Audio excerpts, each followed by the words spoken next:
And hello guys, once again, welcome back sa ating munting channel. Panibagong araw at panibagong reaction video ang ating pag-uusapan ngayon.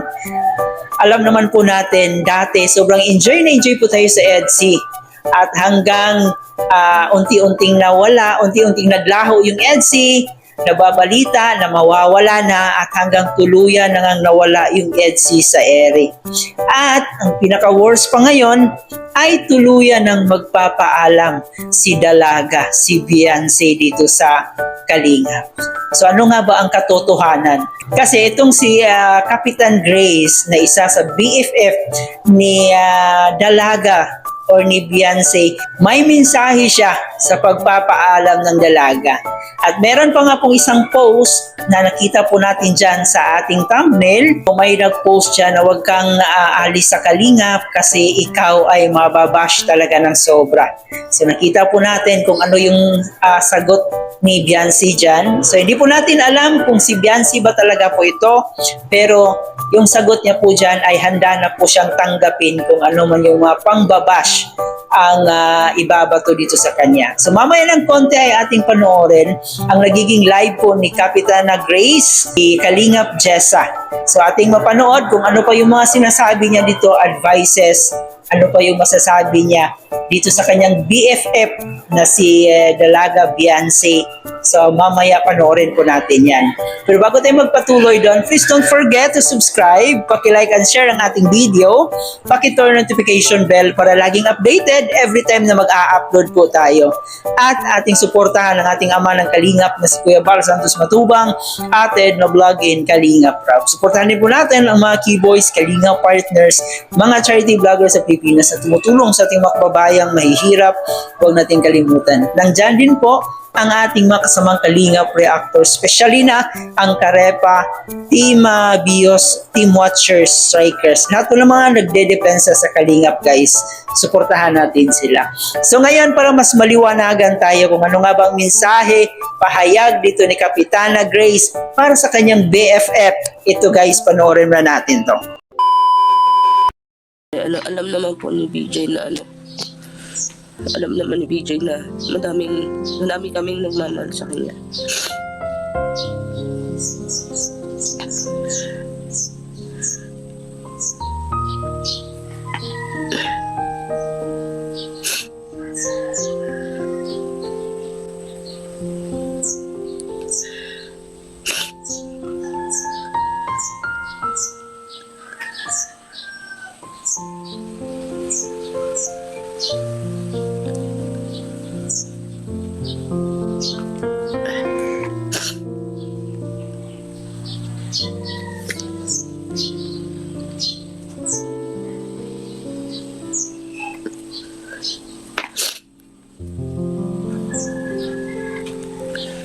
Yan pa.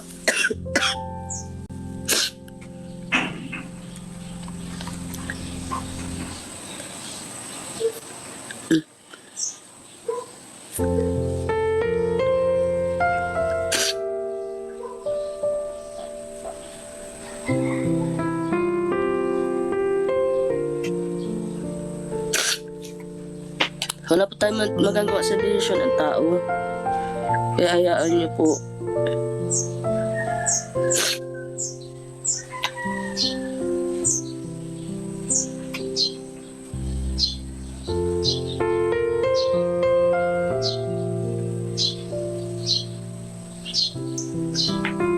Hayaan niyo po. Kasi hindi naman natin hawak ang buhay nila.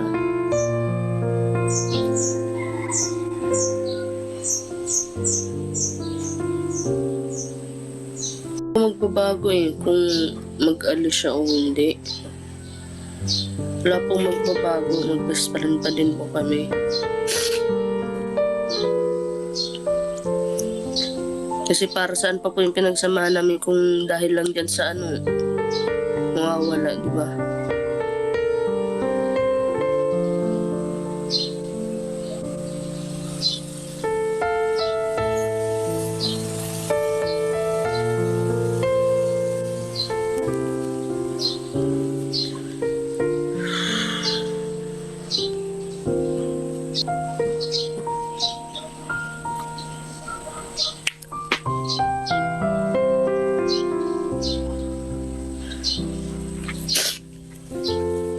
Hindi ba natin kailangan man-judge ng tao para malaman. Actually, ako nga po talaga wala akong alam. Nalulungkot lang po ako kasi ganyan nga po yung nangyayari. Simula sa pag-alis sa lab team, ayan, nabash siya ng nabash, tapos ayan, ganyan ang nangyari. Wala naman po siguro alam yung bata. Nga, wala namang ano nakita, ayan, wala naman siguro intention na ganun, kaso ayan, napuno siguro. Sobrang bait po ng family niyan. Wala na po tayo magagawa sa basya. Kung yan ang gusto nila, manira sila na manira, wala na po tayo magagawa dyan.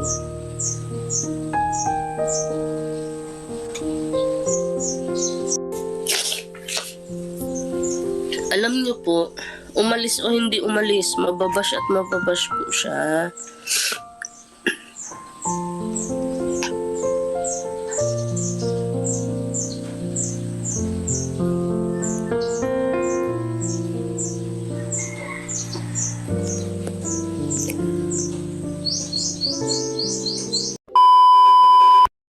So yun na nga po, no, nakakalungkot lang na dati sobrang saya po natin sa panonood natin sa EDSI. Palagi tayong nag-aabang hanggang sa unti-unting nawawala sa area ang EDSI at hanggang tuluyan nang na-stop yung EDSI. Nung nakaraang vlog ay good to know na parang na-okay na po sila, pero wala na pong confirmation kung meron pa bang part 100. At ang nakakalungkot na balita ay magpapaalam na nga ba si Beyonce dito sa Kalingap.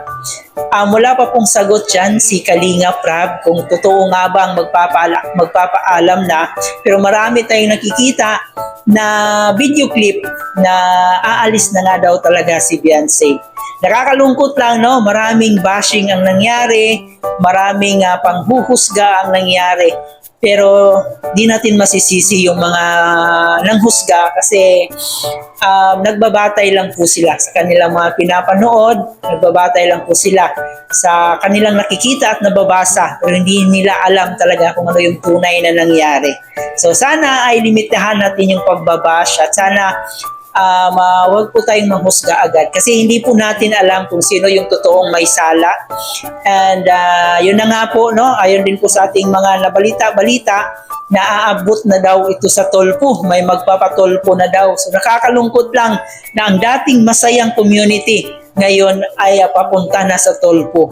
So sana ay hindi mangyari yan at sana ay magkaroon ng katahimikan, and kung aalis man si Beyonce, sana ay peaceful yung pag-alis niya. Huwag na po nating i-bash pa. At dito naman sa kanyang BFF, sobrang napakalinaw ng kanyang mensahe na kung ano man ang mangyari, kung aalis man siya, ay desisyon naman po daw yun ni Beyonce. So wala na po tayong magagawa doon. So si Beyonce at ang kanyang pamilya ang magdesisyon dyan. So wag na po nating pilitin pa kasi sobrang napakahirap pag pinipilit mo yung isang tao kung ayaw na talaga nila. Diba? So ganun lang kasimple yun. At saka syempre, respeto na rin. Kahit nagagalit tayo sa mga tao, importante talaga is mananatili yung pagrespeto natin. Hindi naman po siguro basta-basta ang desisyon yan na aalis sila bigla dito sa Kalingap kasi alam naman po natin kung saan sila nagmula at kung sino yung matumulong nila kung bakit sila nagkaroon ng ganyang kalagayan ngayon. Pero atin ring isaalang-alang na kung ano man yung maging desisyon nila, respetuhin po natin yan. So I hope na hindi na sana aabot pa sa Tolpo kasi marami tayong nakikitang mga nagre-reaction na may magpapatulpo daw, and sana ay fake news lang po ito kasi nakakahiya. Hindi lang naman po sa community dati ng EDSI ang kahihiyan, kundi sa buong team Kalingap na aabot pa doon sa Tolpo. Diba? So sana ay maging peaceful ang lahat at kung aalis man talaga si Beyonce, irespeto na lang po natin yan. Huwag na po natin dagdagan pa ng mga storya na ikakasakit dito sa dalaga. So, ganun lang naman. So, yan lang muna guys ang ating reaction video dito sa araw na ito. Huwag kalimutan mag-like and share ng ating video and paki-comment po dyan sa ating comment section kung ano yung thoughts nyo, ano yung masasabi nyo, opinion nyo, reaction nyo dito sa ating topic ngayon. Once again guys, maraming salamat sa inyong pagsama. Ito po inyong host na si Chloe TV. Thank you for watching.